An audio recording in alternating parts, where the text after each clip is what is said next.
Jérémie 23, versets 13 à 15, qui nous a été lu par Denis, est un message qui intervient dans un contexte précis. Dieu déplore l'attitude des dirigeants de Juda, qu'il s'agisse de la famille royale ou des dirigeants religieux. Tous ont failli à leur mission. Alors que ce mois des jeunes a pour thème « Agir pour Dieu », thème qui a été dépeint par nos enfants et adolescents avec différentes manières d'agir pour Dieu, aujourd'hui, comme c'est le sabbat des aînés, nous avons voulu faire une analyse un petit peu différente de ce thème. Donc, je vous invite à relire avec nous les versets 13 et la première partie du verset 14.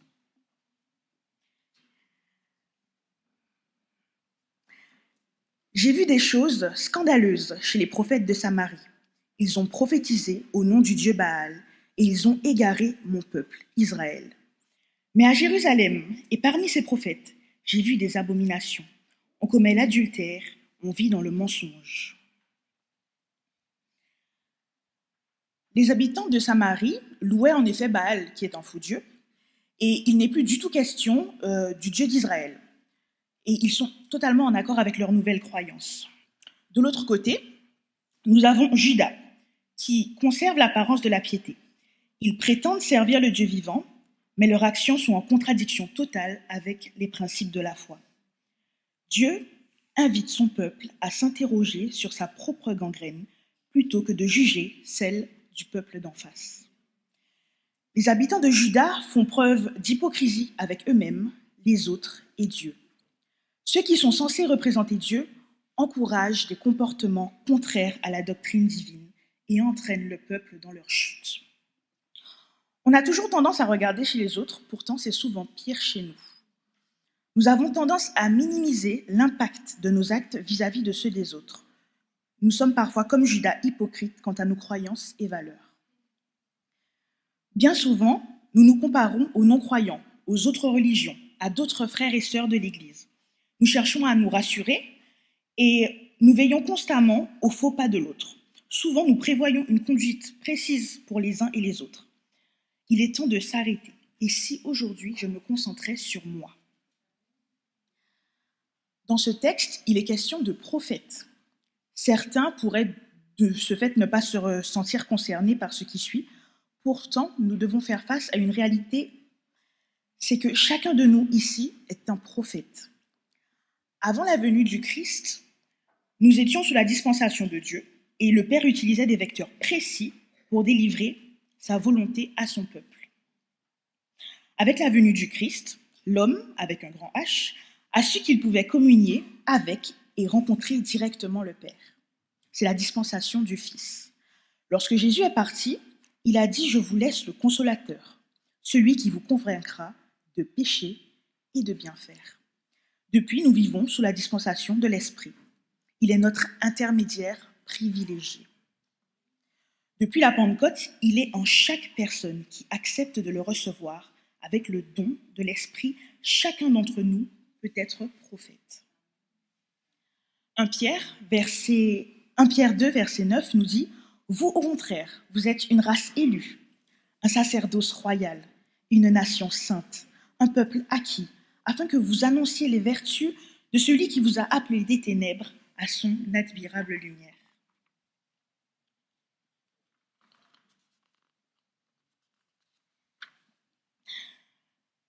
De fait, par la mission que Jésus nous a laissée, nous sommes tous prophètes, enfants, jeunes, adultes ou vieillards. Dorénavant, le pasteur ne peut pas être le seul responsable de la propagation de l'Évangile. Chaque membre de l'Église est un vecteur privilégié de la propagation du message de Dieu. Être prophète, ça ne se limite pas à fuir dans les grottes, comme Élie, à être déporté, comme Jérémie, à épouser une prostituée, comme Osée, ou à recevoir des visions, comme Ellen White.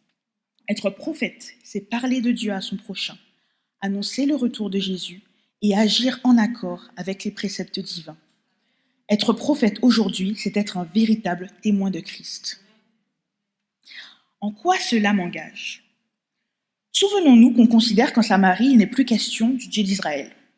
Nous disons servir le seul et unique vrai Dieu. De ce fait, on peut admettre que ce qui était vrai pour Israël est vrai pour nous aujourd'hui. Nous cultivons dans nos rangs l'hypocrisie, la culpabilité, la moquerie, le mensonge, et j'en passe. Nous nous encourageons les uns et les autres dans nos mauvaises voies. Nous nous liguons contre ceux qui sont parfois différents de nous. Sous couvert de piété, nous nous accordons le droit de juger les autres, de condamner les autres. Nous sommes remplis d'orgueil, érigeant parfois nos traditions religieuses au rang de commandement. Nous ne sommes pas honnêtes envers les autres, envers les uns et les autres, mais nous ne le sommes pas envers nous non plus. Parfois, lorsque nous passons le parvis de l'Église et que nous retrouvons le monde extérieur, nous renions Jésus, comme Pierre lors de l'arrestation du Sauveur. Nous cachons notre statut de prophète. Quand on nous demande si nous servons Dieu, on ne dit pas non, mais on ne dit pas oui non plus. Nous sommes appelés à être la lumière du monde, mais les ténèbres continuent à régner. Nous sommes censés être le sel de la terre, mais nous sommes sans saveur. Lorsque j'agis contre Dieu, je me retrouve en situation d'adultère, comme le dit le verset 14. Je trompe Dieu, je brise la confiance, le lien spécial que je suis censé entretenir avec lui. Ce quelqu'un avec qui je vis dans une relation scellée par un engagement. Rendons-nous compte de la gravité de la situation. En tant qu'Église, nous sommes l'épouse de Dieu. Et quel était le traitement qui était infligé à l'épouse infidèle? C'était la mort. En quoi sommes-nous finalement meilleurs que celui qui ne connaît pas Dieu? En quoi sommes-nous meilleurs que celui qui a perdu de vue le trône de la grâce? En rien. Si je suis honnête avec vous ce matin, nous sommes souvent dans une position qui est plus délicate même que ceux qui ne connaissent pas Dieu parce que nous avons la connaissance et que nous l'utilisons parfois pour notre propre intérêt. Et nous finissons par détourner les brebis égarées encore plus loin de leur bergerie. Agir contre Dieu, c'est être contre-productif, ne pas être en cohérence avec notre statut, au point qu'on prêche le mal au lieu du bien, et on prêche le mal comme étant le bien. Sommes-nous seulement toujours des témoins? Posons-nous une simple question. Lorsque je passe, qu'est-ce que les gens voient? Lorsque j'ouvre la bouche, qu'entendent-ils? Sur mon lieu de travail, qui rencontre-t-il? Un enfant de Dieu qui l'aime et rayonne son amour, ou juste une jeune femme lambda, chrétienne dans sa pratique, mais qui se fond parfaitement dans la masse? En tant que prophète, je suis censée faire la différence, être à l'image de Jésus. Les autres devraient être en mesure de nous voir et de se dire, de me voir et de se dire, celle-là, c'est la fille de Dieu. Souvenons-nous que nos choix ont des conséquences qui peuvent être désastreuses pour nous, mais aussi pour les autres. Lorsque nous trompons Dieu et lorsque nous nous détournons de lui, nous nous exposons à un grand danger.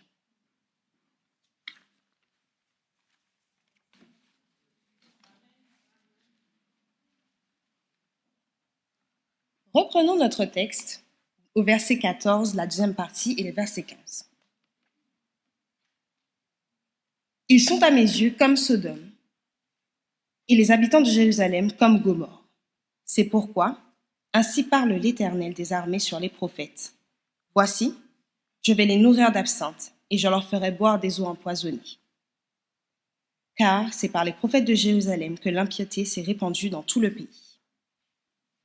Les versets 14 et 15 sont un peu plus violents.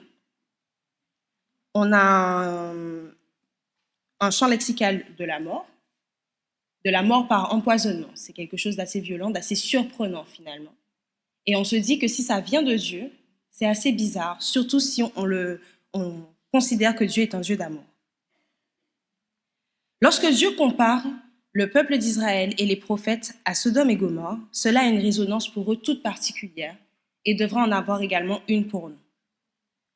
Sodome et Gomorrhe, c'est deux villes qui se sont adonnées au mal au point que Dieu décide de les supprimer de la surface de la terre. C'est une phrase qui, plus qu'à pour simplement leur faire peur, est censée les faire revenir sur leurs actions, les faire réfléchir sur ce qu'ils sont en train de commettre.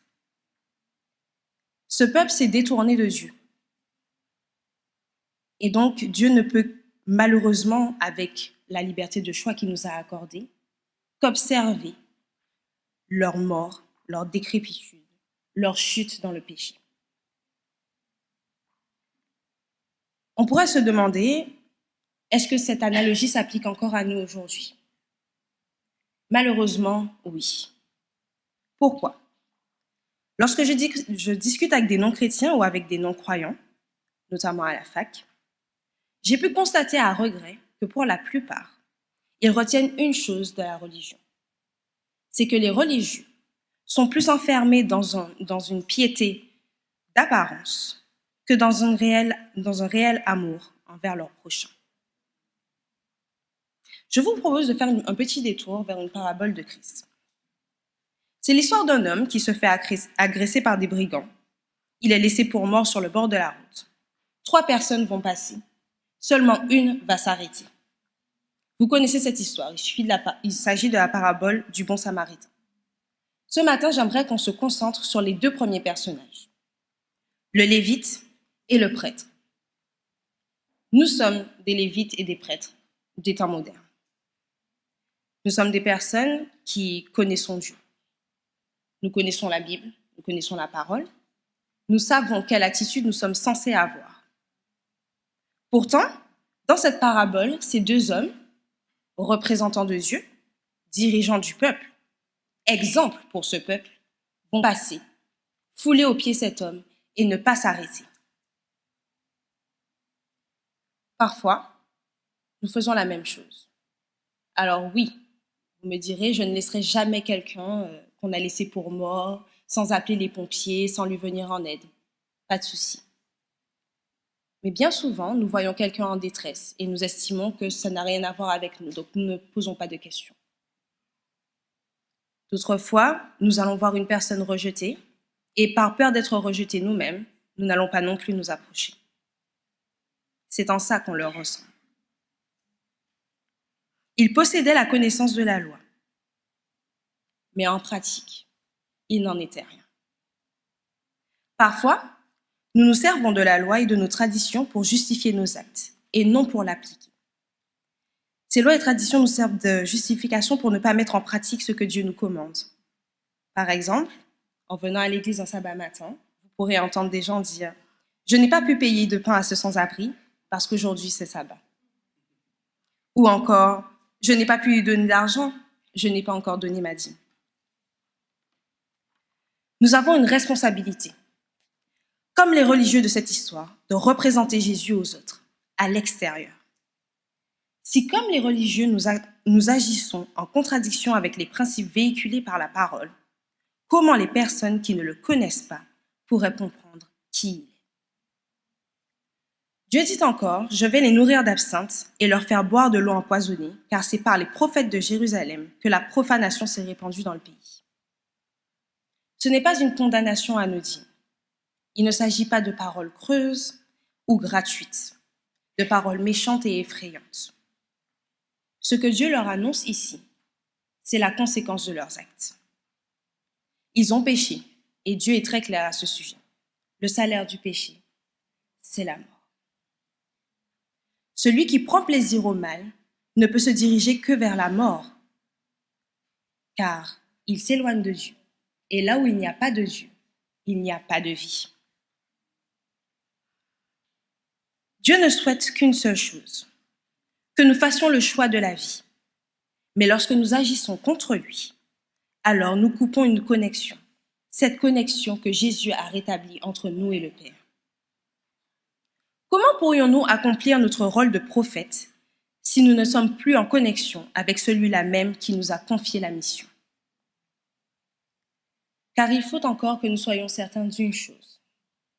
Si les prophètes de Juda pouvaient éloigner ou rapprocher le peuple de la voie de Dieu par leur comportement, nous aussi aujourd'hui, nous pouvons rapprocher ou éloigner les gens qui nous observent, les gens avec qui nous parlons, les personnes que nous côtoyons, les personnes que nous influençons. En agissant contre Dieu, nous prenons un billet quasi gratuit vers la mort éternelle. Et malheureusement, nous en distribuons aussi à ceux que nous influençons. Nous avons un grand pouvoir. Et avec de grands pouvoirs viennent de grandes responsabilités. Nous devons agir en accord avec la parole de Dieu, Nous devons laisser la place à l'Esprit pour qu'il accorde nos cœurs, nos pensées et par la même occasion, nos actions, avec le cœur, les pensées et les actions du Père. En toutes circonstances, soyons des porte-paroles de Dieu. Entrons dans une relation sincère avec lui par la prière. Que chaque jour soit une occasion pour nous de nous rapprocher de lui et de sa grâce parfaite. Si nous sondons la parole, alors nous apprendrons à vivre une vie, la vie que Dieu a donnée, celle que Dieu donne, et nous verrons s'accomplir ses promesses. Nous sommes enfants de Dieu, et être enfant de Dieu, ce n'est pas qu'un statut, c'est aussi une responsabilité. Tu as le choix aujourd'hui, j'ai le choix, nous avons tous le choix. Celui de prendre part au plan du salut, celui d'accepter et d'assumer notre statut d'enfant de Dieu. Ici, il n'est pas question d'âge ou de talent particulier. Il n'est pas question de poste ni de position. Il est question d'une mission, d'un rôle. Nous sommes les prophètes du monde moderne. Nous devons nous engager corps et âme dans cette mission. Nous ne sommes pas seuls. Dieu nous protège. Il nous protège de tous côtés. Et si nous acceptons d'enfiler l'armure divine, alors nous n'avons pas à craindre les flèches du mal. Je ne dis pas que ce sera facile. Si nous choisissons d'être des enfants de Dieu, en esprit et en action, nous serons différents. Qui dit différent, dit que cela va se voir et va se ressentir. Les choses vont changer. Nous allons peut-être perdre des amis. Les membres de notre famille ne nous comprendront peut-être plus. Nos camarades, nos collègues vont nous trouver bizarres ou inintéressants. Mais si nous avons choisi Jésus, alors nous avons gagné d'avance. Ne vaut-il mieux pas quelques instants d'inconfort plutôt que l'éternelle étreinte de la froide de la mort?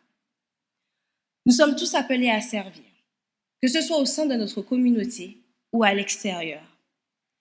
Car je vous le dis, la moisson est grande. Chers amis, nous avons des comptes à rendre. De quel camp souhaites-tu faire partie? Le camp des bons et fidèles serviteurs, comme le Samaritain de notre parabole? Ou du camp de ceux qui ont entraîné les brebis loin de la voie de Dieu, comme les prophètes d'Israël du temps de Jérémie? J'ai ma réponse, et je suis sûre que tu as aussi la tienne. À toi qui viens pour la première fois, ou qui n'ose pas t'engager, moi aussi, j'ai été nouvelle dans la foi. Toi qui as répondu oui à l'appel, mais qui ne sais pas encore comment faire, je suis dans la même situation que toi. J'ai envie de te dire, nous sommes face au même dilemme, voire la même galère. Je te comprends. 1 Corinthiens 1, versets 26 à 31 nous dit: Considérez, frères, que parmi vous, qui avez été appelés, il n'y a ni beaucoup de sages selon la chair, ni beaucoup de puissants, ni beaucoup de nobles. Mais Dieu a choisi les choses folles du monde pour confondre les sages. Dieu a choisi les choses faibles du monde pour confondre les fortes. Et Dieu a choisi les choses viles du monde et celles qu'on méprise, celles qui ne sont point, pour réduire à néant celles qui sont. Afin que nulle chair ne se glorifie devant Dieu. Or, c'est par lui que vous êtes en Jésus-Christ, lequel, de par Dieu, a été fait pour nous sagesse, justice et sanctification et rédemption. Afin, comme il est écrit, que celui qui se glorifie dans le Seigneur. Ce que nous voulons te dire aujourd'hui, c'est que c'est Dieu qui qualifie. Alors, ne te base plus sur ta vision d'être humain, sur ce que les gens ont à dire de toi, sur ce que les gens pensent de toi. Avance, fais le premier pas, agis. Dieu te protège. Le chemin est sûr, car c'est Dieu qui te précède. Amen.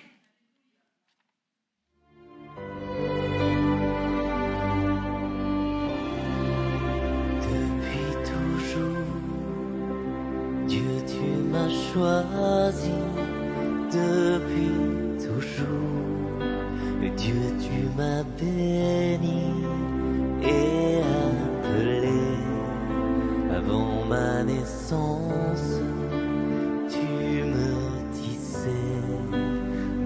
le silence. Dieu éternel, je sais que tu m'aimes, tu es mon Père, je suis ton enfant. Dieu éternel, je sais que tu m'aimes, je suis à toi.